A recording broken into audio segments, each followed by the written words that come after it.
Welcome everyone to the newest season of Marvel Snap. The Quantum Mania is here, and this season's card is MODOK. He is a 5 cost, 8 power on reveal. Discard your hand. So obviously, there's going to be a lot of discard synergy going around. There's going to be a lot of Hela, Apocalypse. There's going to be a lot of Dracula, Morbius, Strongman, things like that. You're going to see a lot of decks revolving around those type of cards. And there's going to be a lot of different, takes on MODOK. Is he really good? Is he average? Is he fun? And so on. And so far, I found that he is really fun. I really like his playstyle. I have a lot of fun playing this card, and I also think he's actually pretty solid. I don't think he's as good as Silver Surfer or Zabu were, but I do think he's actually very solid.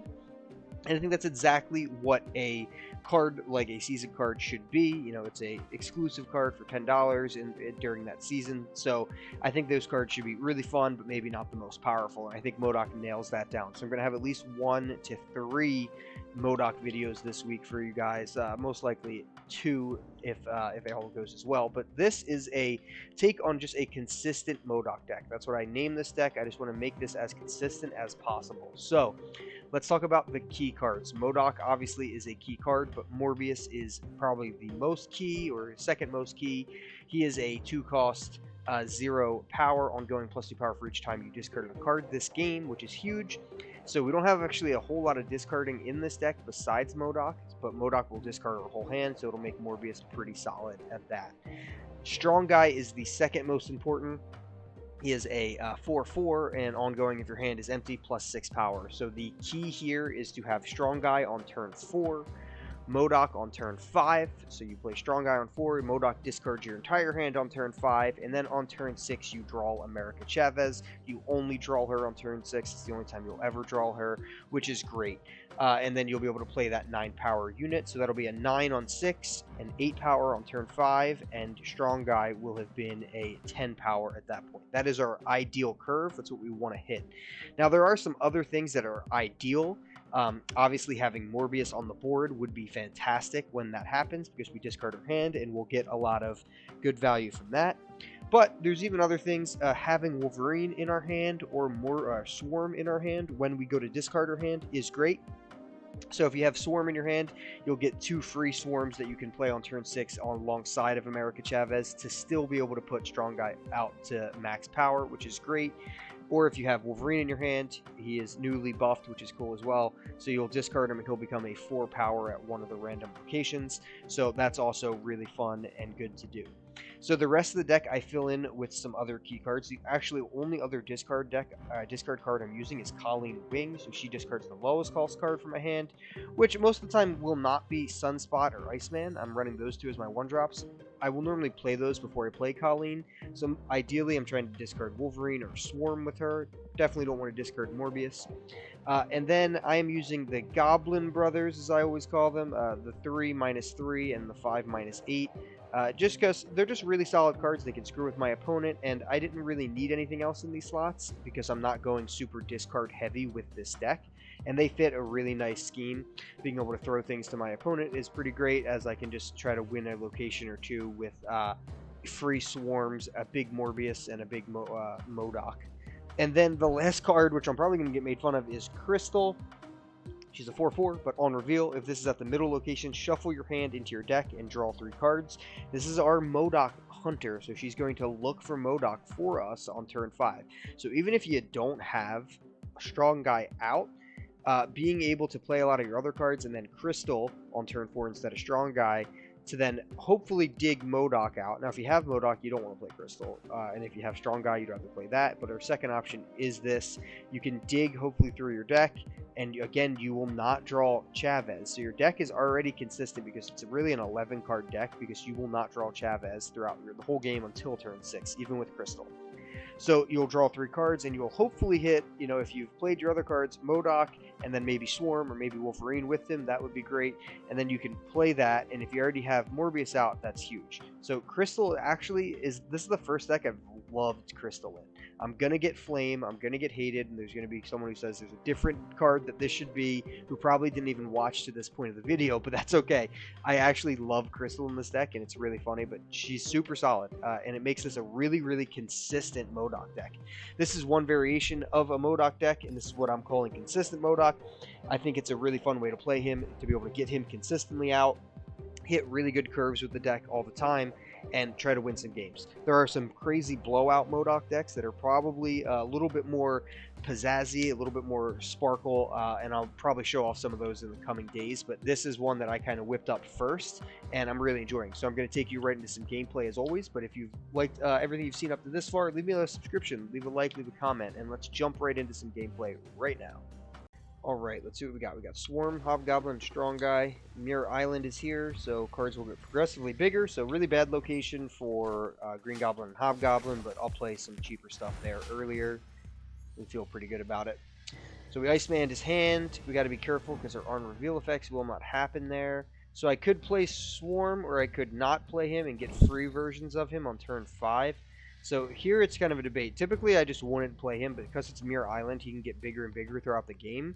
But if I also had Sunspot, I would definitely not play him because Sunspot would get the energy. But since I have Iceman as my one, I'm going to drop Swarm, and because it's that location, I'll drop Swarm. Alright, so he's going to get progressively bigger. We got Strong Guy and MODOK, which is nice, and we drew our 3-drop, which is pretty great. So we're going to drop Green Goblin over there.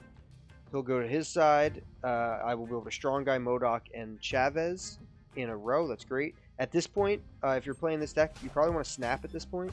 I typically don't in videos just so I can try to get my win without having a retreat. You played Mystique. What am I missing? On reveal. Copy's the last ongoing. He didn't play any ongoing. I'm not sure what's happening. Strong Guy can sit in the middle. His is an ongoing ability, so that's fine. Don't know what my opponent's doing. He's playing Morph. He morphed into a rock, so pretty much everything that could go wrong is going wrong for him, which we're totally fine with. Yeah, he's going to retreat. Alright, I mean, yeah, at that point, I'm not really sure what the Mystique play was. I'm not really sure. You know, Morph is just a crazy card. He got unlucky hitting a rock. But anyway, deck functioned well. Missing our... really didn't miss anything. We hit 1 Iceman, 2 Swarm, Green Goblin on 3, Strong Guy, MODOK, and then we're going to MODOK here, discard 3 cards, and then Chavez. That felt exactly like the curve should feel, so that's pretty solid. Let's try to get one it's a little more competitive. Alright, Sunspot, Swarm, and Wolverine. Not terrible at all. We'll go Sunspot on turn 1, and definitely drop that Colleen that we just drew. She can discard either Swarm or Wolverine. Totally fine. We would take either one of those things. I'll put her on Shuri's lap. She's a 4, so she'll go up at least to 8 power. Sucks that we have Sunspot at that location right now, but not terrible in general. Let's see what Colleen decides to discard. Swarm, which is great. I get 2 free Swarms, which I can do a few different things with. So now they're going to have 1 less power, which is slightly annoying. But I can keep them for now, and if I do get MODOK and he discards them, it's pretty great, because I can then I'll get 4 Swarms to play on that turn, which is pretty great. I'm dropping Green Goblin here, who's going to get doubled to -8 thanks to Scorpion, which is pretty great. And go torture his side of the board. Love that. Alright, we have MODOK, which is pretty good. So I'm actually going to just... I don't want to discard Wolverine or Swarm. I'm just going to accept this and let my 4 energy go directly into Sunspot. We'll save all of the Wolverines and Swarms just so MODOK can come down and discard all of that and give us a lot of good board value. And then we're going to try to probably win the left and middle location is my guess. I could put MODOK on the right as like a shocking, hey, look, he's here. And I could maybe win that, but I'm just going to go ahead and try to win the middle too. So I'm not discarding Swarm. So far, I'm liking my decision because he played something on the right. I got a little lucky there. Wolverine drops onto the left, which feels good. I have 4 Swarms in hand, which is awesome. MODOK goes up to 16 power, which is also pretty great. So now we need to win these 2 locations. I'm winning the middle by a lot, but it is Shuri's lap, so things get doubled. So anything could happen there. But I think he's going to push a little bit and maybe go for the left. He's probably going to be playing a Silver Surfer deck. And he's snapping, so he feels good about it. So I'm going to try to bolster the left, and then I'll just play Swarm in the middle, is my guess of what I want to do. So if you're thinking of a Silver Surfer deck, he's probably going to play Maximus, which is a 7. 7, and that'll be a 14 in the middle to put him up to 16. and then he needs to play something else, let's say a 3 or something. I'll put him up by 6, put him up to 20, and then he needs to win the left still. So I think I feel okay doing this. I'm adding 4 to the middle with Swarm, and then I'm adding a lot to the left. Let's try that and see what he ends up playing. So it looks like he might have went for the left. Might have went for the left location here. He's got Brood, so he gets a lot out there. He gets Juggernaut, which pushes all of my cards to the right. But I played so many cards, I'm actually just going to end up winning that location on top of winning the middle. What a weird turn of events that we will absolutely accept. Yeah, Juggernaut was a crazy play. I totally forgot about Juggernaut as a card, but that actually ended up winning us the game. So he pushed all that over here and gave us a huge power spike on this side of the board, which swung that location.